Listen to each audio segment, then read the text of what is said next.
Hey, I'm Steve, and this is the EveryDrop by Whirlpool. It is the ice and water refrigerator filter. My filter needs changing, so I got this and I thought I would show you exactly how to change your water and ice filter. On your refrigerator, you may see a red light on your water filter status, and that means it needs to be replaced. So this is my refrigerator, and that's my red light warning. On my particular Whirlpool refrigerator, down at the bottom left, there is a door.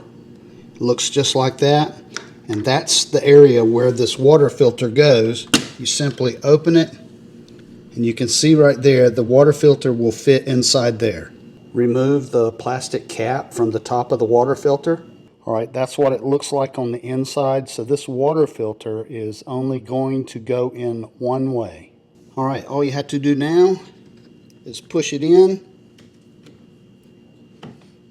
and actually it will automatically start closing the door as you push it in.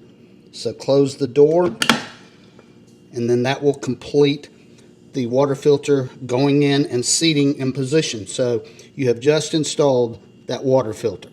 At the top of the refrigerator, you may have to reset the red light, so you push this button 5 times in 10 seconds to reset it. 1, 2, 3, 4, 5. And then it begins its reset. Now it's at green, so your job is done. You have just installed a new water filter. Hey, if you're interested in this water filter, I hope you found this video helpful.